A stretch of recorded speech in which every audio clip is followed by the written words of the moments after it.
The only major award he didn't win was Defensive Player of the Year, which he finished second in voting for behind Marc Gasol. And what's crazy is the fact that Marc Gasol didn't even make first-team All-Defense. He made the second team. I'm not the smartest guy in the world, but can someone please explain to me how that makes any fucking sense? It's your time, it's his time, it's Bam's time. Bam's time to shine. Hey, check it out, man. Back at it again, another reaction video. Was LeBron robbed of the greatest season ever? Y'all know Bron? That's my guy. That's my favorite player of all time. Y'all know how I am when it comes to LeBron. Me and LeBron like this in real life. Nah, I'm playing, we not. But one day, I don't know. You know, I'm a little older now, so it don't really mean as much to me now. But me and Bron gonna cross paths soon. I'm lying. It do mean as much to me now. Me and Bron gonna cross paths soon. But, you know, two grown men got to handle their business. You know, it is what it is. But me and Bron, we gonna talk. Let's get it. In 2013, LeBron James had nearly the greatest single season in NBA history. But what happened instead was arguably the biggest robbery in NBA history. That year, LeBron had accomplished literally everything: NBA champion, Finals MVP, regular season MVP, a 27-game win streak, All-NBA first team, and All-NBA defensive first team. Man, what a time to be alive. The 27-game win streak in Miami, bro. A 27-game win streak period is crazy for any team to do. And all people try to act like Bron. I know Bron now be taking breaks on defense, but y'all acting like he's not. The only major award he didn't win was Defensive Player of the Year, which he finished second in voting for behind Marc Gasol. And what's crazy is the fact that Marc Gasol didn't even make first-team All-Defense. He made the second team, and yet somehow... What type of sense does that make? No disrespect to Marc Gasol, but I make first-team All-Defense, and you make second, or whatever he made, whatever he just said, you didn't make first. I made first. How the fuck do you win? I mean, excuse me. How do you win MVP? Defensive Most Valuable Player, or Defensive Player of the Year? That doesn't make sense. How? They just didn't want to. That's one of the things the league had full control over, bro. As crazy as it is, because it's LeBron, we can't give you rookie. I mean, not rookie. He was getting Player of the Month, MVP of the Year. Y'all had the win streak. You know what I'm saying? Like, you had all that. We couldn't give you that last one. All defensive first team. Bron got 6 first team all defenses. First team, six first team all defenses, bro. I'm just letting that be known. For some players, y'all try to put above them that don't got that. He was the best Defensive Player of the Year? But that's not even the biggest robbery LeBron faced that season. Oh, it's not? You see, LeBron was just one single vote away from being the first ever unanimous MVP in league history. LeBron received 120 out of 121 first-place votes for MVP. Who else was... one voter out of 121 who didn't vote for LeBron? Yeah, he voted for Carmelo Anthony, who literally ended up finishing in third place in MVP voting, behind who voted Kevin for Durant, who finished second. And you might be wondering, who in the hell could that one voter be? And how could he have committed such a travesty? Well, to find out, you simply have to start from the beginning. Not one championships. Not 2. LeBron, tell us about that. Not 2, not 3, not 4, not 5, not 6, not 7. 11 months after LeBron promised to win 7 championships, Bron, I can't. I really hope you were trolling, but the whole world doesn't take it as you were trolling, so I can't take it. Well, I can't defend you on that one, LeBron. That was crazy. Even if y'all had the greatest team, I don't care what team it is. No team's winning 7, 8, like nobody's doing that. Nobody's doing that, bro. Let's be real. Was embarrassed in front of the whole world when Dirk and the Mavs defeated Miami in the 2011 NBA Finals. But not only did LeBron lose, he was outplayed by a 5'11" JJ Barea. The Mavs exposed some big holes in LeBron's game. A bad outside shot. The lead is up to 5. James fires away. Short. And a complete lack of post game. James on the drive. Look at Kidd staying in front of him. King James spent nearly the next 2 weeks in his room, depressed and unwilling to talk to anybody. And then he got to work. LeBron turned to Hakeem Olajuwon, one of the most prolific post scorers ever, to improve his game on the low block. James also spent more time in the weight room, adding more muscle to his frame, and wouldn't leave the gym before hitting hundreds of jump shots. When the 2012 season started, the results of his workouts were more than obvious. LeBron had the most efficient year of his career, shooting 53% from the field and 36% for three. James spins. And one! And the foul! He won the regular season. It's inside. This was clean. 36% for three. That was a clean move. They're not showing it right here, but it was a play where they're kind of showing it's broken up, where he spun and Melo almost like stole that bitch. Spins. It's inside. Puts it in. And the Man, I wish watching LeBron highlights, bro. Regular season MVP I ain't watched and basketball finished fourth highlights in a voting minute. For Defensive Player of the Year. In the playoffs, James played the best game of his career in Game 6 against Boston. After he destroyed his arch nemesis, the King defeated the Thunder to win the championship he desired so much. The Miami Heat are once again NBA champions. LeBron James captures that elusive title he so desperately coveted. That first title lifted a weight off LeBron's shoulders, and in 2013, he somehow got even better. LeBron shot 56% from the field and 40% from 41. My fault. For an My average of fault. 27 points, 8 rebounds, and 7 assists. And while I think he averaged 26.8, but Denver 27, so we'll say 27. 2013 LeBron was stylistically the same player he was a year prior, the way Miami coaches Eric Spoelstra played LeBron was way different. On offense, the Heat ultimately rejected the notion that you have to play with two bigs, and LeBron was now playing the 4, operating as a point forward. Miami's small ball lineups made them super fast in transition. Backward, another Kings turnover, a chance to run. Waiting for LeBron. That shit was showtime, bro. With shooters spread around LeBron, which generated a ton of open shots. James to Allen for three. That's not even 2013. This is 2014. Defensively, Coach Spo. That's how much of a LeBron fan I am. I know what year a play happened. Realizing that LeBron can switch to This is- anybody and Yep, he guard can. all 5 positions. Yep. LeBron's versatility was 2013. the thing that allowed Spoelstra to play only one big man when 2013. all other teams played 2. And this tactic disrupted the NBA. 2013. Spread the Heat. Oh, what a block from James! They tried to downplay that block. Talking about Thiago Splitter can't jump like that. But if you had dunked on him, then what would you have said? Just shut up, bro. Just shut a up. franchise record 66 games, and LeBron deservedly won the MVP for the 4th time. In the playoffs, the Heat got through the East and then played one of the most amazing final series in NBA history against San Antonio. On the verge of defeat, Ray Allen hit a game-tying shot. Back out to Allen. His three-pointer. And I know that's the greatest shot in NBA history. Clutch shot in NBA history. And I know I'm pausing a lot, but listen, they tried to downplay this too, that Ray Allen saved him. I guarantee you, y'all will never use that against no other player whose teammate was doing what he was supposed to fucking do. Check this out. Just listen to me before you get all mad and shit. Listen to me, bro. Just listen. LeBron scored 16 points in the 4th quarter. Not to mention a 3 before Ray Allen's 3. He bricked the second one bad, though. I ain't gonna lie. They got Chris Bosh has a tremendous, huge offensive rebound because Tim Duncan's not. He may have still got over Tim Duncan, just maybe 35 times harder. It's a chance he still could have got it, but Popovich having Tim Duncan out for whatever reason, I don't know why, he had him out of the game. Easier for Chris Bosh just to grab the rebound. Ray Allen backpedals to the 3-point line and cashes that. Brown scored 16 in the 4th quarter. 6 assists in the 4th quarter. 22 of the, I think they scored 30 in the 4th quarter, if I'm not mistaken. 22 of the 30 points he was responsible for. But he got saved. And he took the shot to tie the game. Y'all would have said he didn't even want to shoot the shot to tie the game. He was shooting that bitch.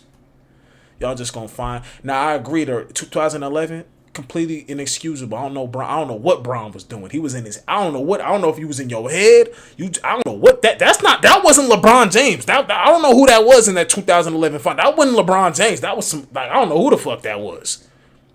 It disgusts me watching that to this day. Bron, you needed to be better. I'm glad you won it the next year. You my guy, but I gotta be real. Bro, that was ass. That was terrible. But I just don't like how y'all try to keep downplaying the man's career. I'm all about constructive criticism, but stop downplaying shit. Because if Kevin Durant had a teammate who hit that shot, you're not gonna say he got saved.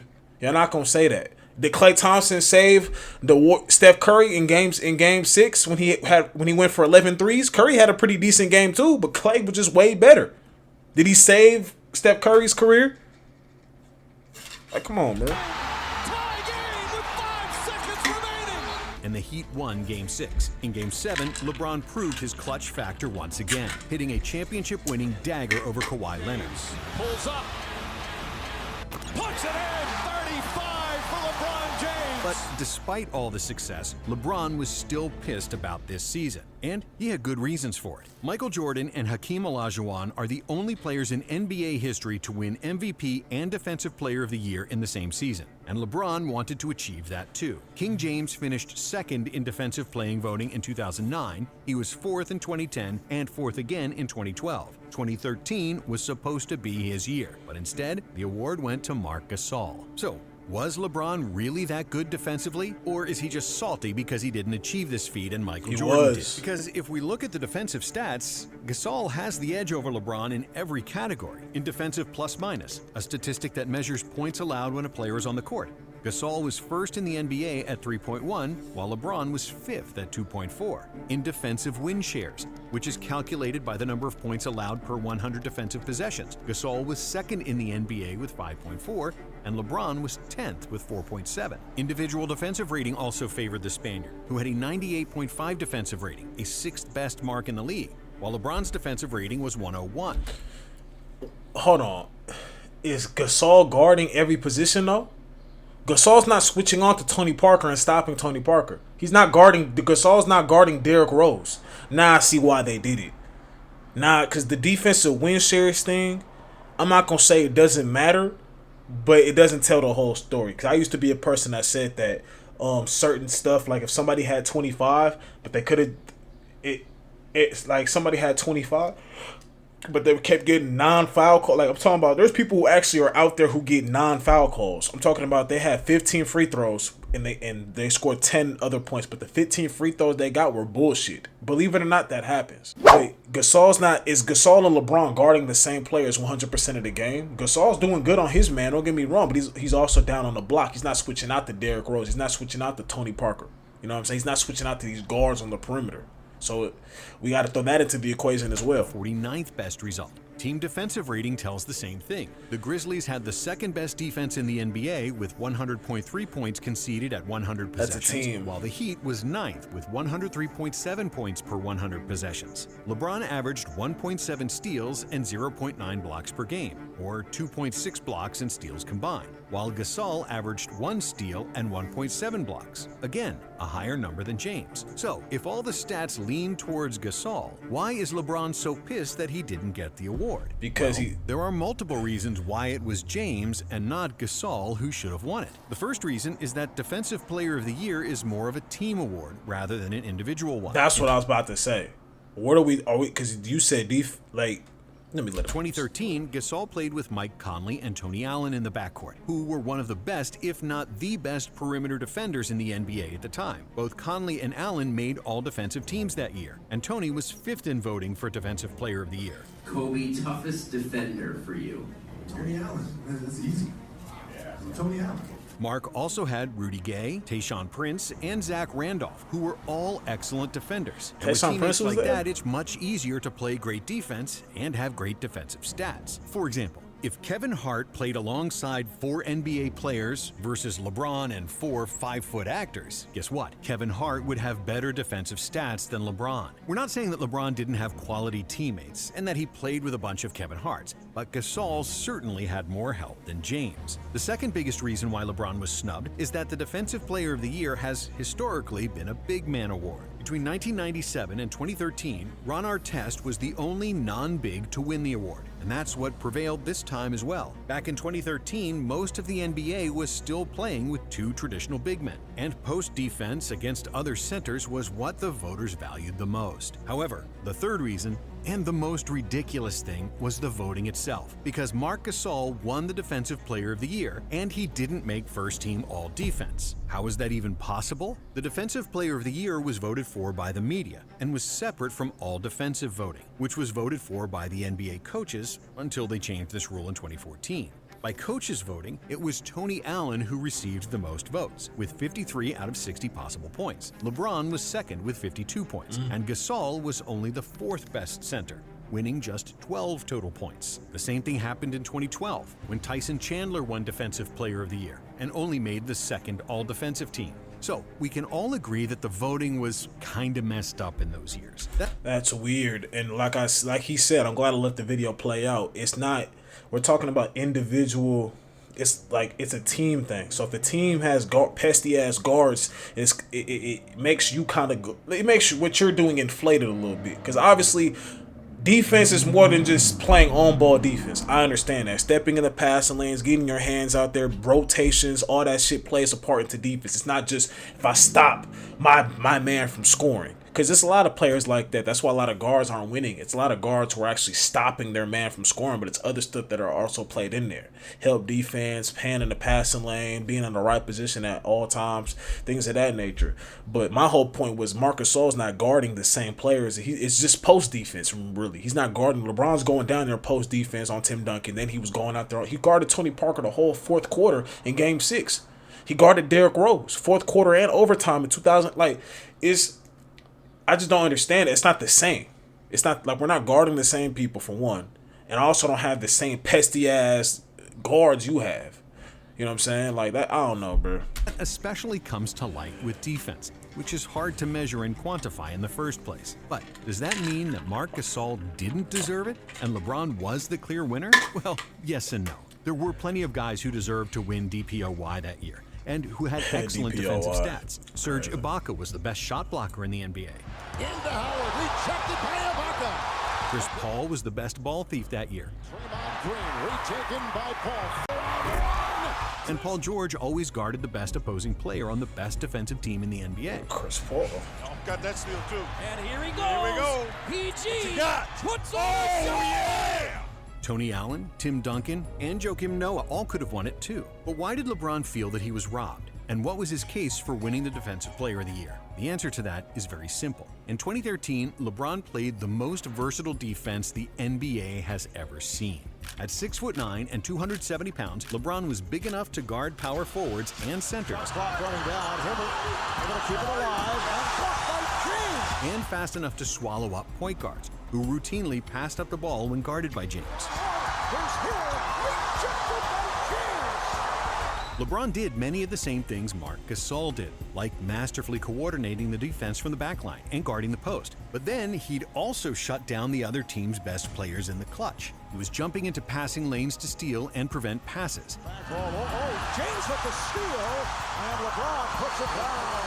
And let's not forget about his trademark chase down blocks in transition. Turnover for Miami. Collison to the basket, blocked from behind by James. Throughout NBA history, nobody could guard 1 through 5 as successfully as LeBron did in 2013. Pippen was a versatile defender, but he was only 220 pounds and couldn't guard centers. Rodman could guard centers, but he never switched onto point guards like LeBron.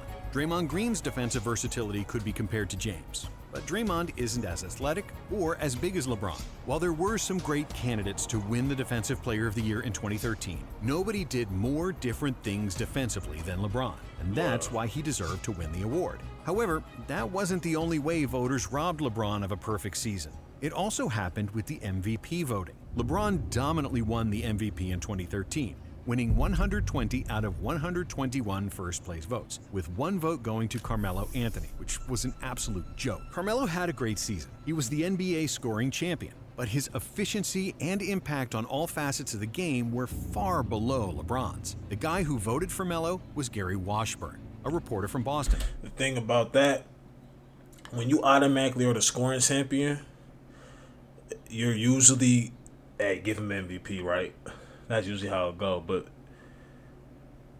Melo not, and I'm not putting Melo down. Melo not playing defense like LeBron was back in the day. He's just not. I'm just being real. And Melo and LeBron are like they partners. They like this, so they probably talk about this all the time. They probably on the phone when that shit happened. Nigga, how the fuck I ain't win but you won? You my boy, but damn.